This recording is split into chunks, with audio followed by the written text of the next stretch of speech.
feel like something I've noticed, I guess, throughout my life, but really since stepping more into the yoga and to all the mindfulness practices over the years, is my life has changed drastically so many times. Like, I've been living life in so many different directions and have opened so many doors, and I feel like I take on like a new role or a new, almost like a personality when I go from place to place, and they're all authentic. They're all just different aspects of me that come out with different opportunities for work or community or things of that nature. But I just find, as I continue to discover who I am and grow closer to myself, it's like different parts of me awaken and feel more connected to God and to spirit in different ways all the time. Like, for so long, it was really like focusing in on the yoga and the asana practice and living in that sort of retreat mode lifestyle every day, morning to night, the physical practice. And that's still an important part of my life. And I also notice how much my life has evolved into practices like painting and other kinds of physical movement and embodiment of spirit since moving to Asheville. And there are times where I'm like, whoa, I'm kind of drifting away from this practice and I'm going more over here. You know, it's initially almost feels like an abandonment of what has always been so important to me. The yoga, for an example. But it's not an abandonment. It's just a rediscovering and a reconnecting to God in a different way. And I just feel like this life is so, our relationship and our connection to spirit is for all of us, is going to be so different. It's going to be like a totally unique experience, but that's part of like the joy, and it can feel like suffering when we forget and we feel disconnected, but it's such a vital part of the human experience, is to get to know our relationship to spirit and what it is that like ignites us in our connection to the universe. And it really is so unique and distinct for every individual. But that is really the most vital part of being alive, is the remembering. And it's like whatever it is that really like shakes you and stirs you and inspires you is what you should be doing, period. We can make up all the excuses and, find ways to explain ourselves out of why we don't do what inspires us out of, fear or scarcity or whatever it may be. But it's like spirit is found in what really stirs us. It's what we find in what inspires us. And inspiration is this energy of growth, and it wants us to be bigger, it wants us to play bigger, it wants us to step into our power. Like, spirit wants us to be expansive in community, in connection to other people, where we balance and work together with our energy, but it's stepping into our authenticity and into what really just like brings us to life. And that is going to be found in different ways, different practices, and depends on the chapter of your life. But I just noticed for myself like how much what brings me to life and what stirs me and inspires me has shifted over the years. And there are baseline themes, I think, and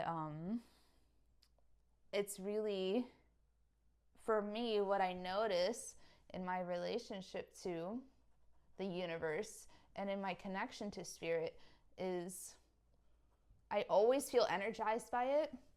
I always feel moved, and I want to just grow and share and It inspires me to want to get out of my comfort zone with absolute love, and there's a total faith in what I'm creating and what is driving me to do that specific thing, whether it is the yoga or other forms of art or movement, whatever it may be.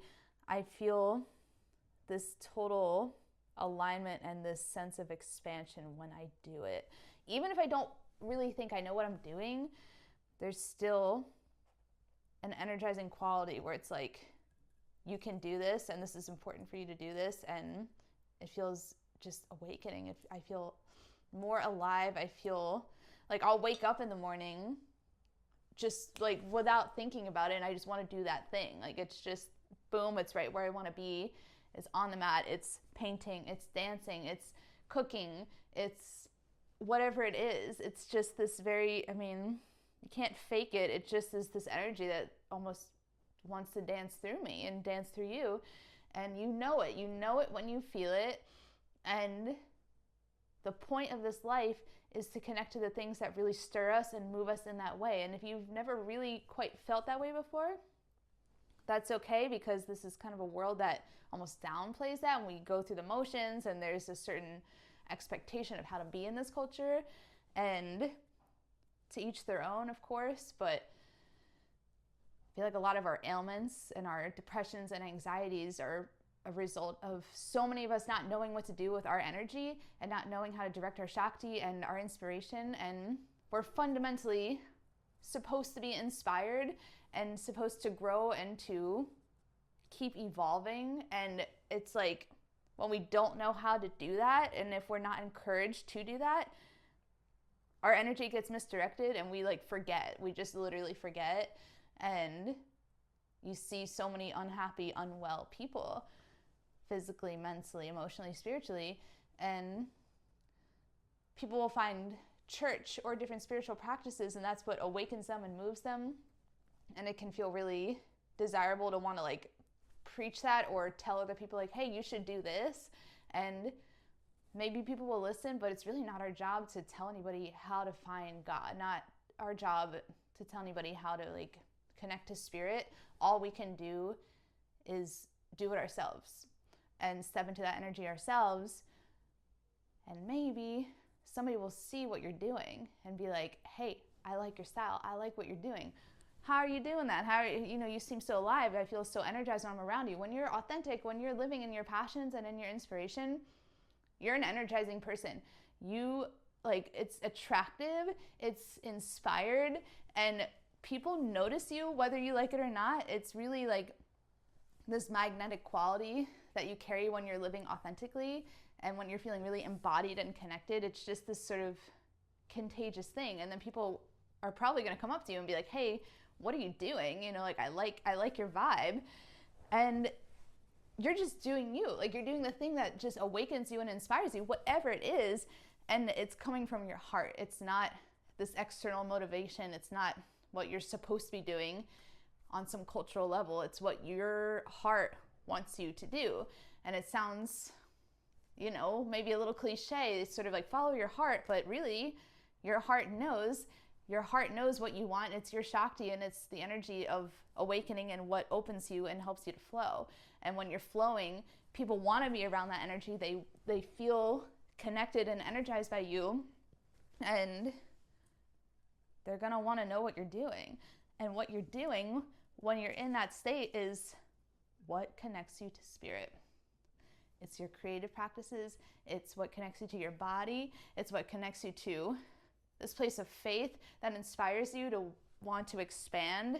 And it's almost like take more chances, because faith is this belief and this sort of inherent knowing, without logically knowing, but this inherent knowing that there's more for you and that you are supported and that you are held in all that you do. So it gives you that energy to like take the leaps of faith and to know that you're going to be held no matter where you go.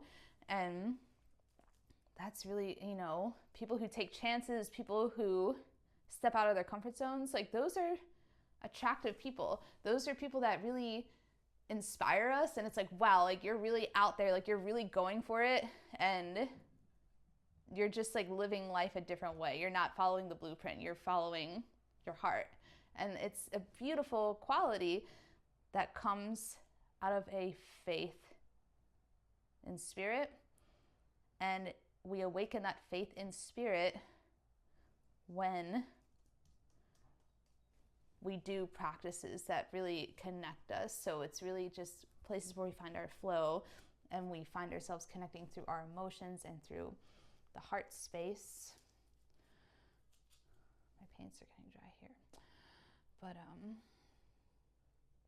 I just say all this because I know my relationship to spirit has gone through a lot of different levels, and I find myself feeling inspired and awakened in different ways now than maybe even a year ago.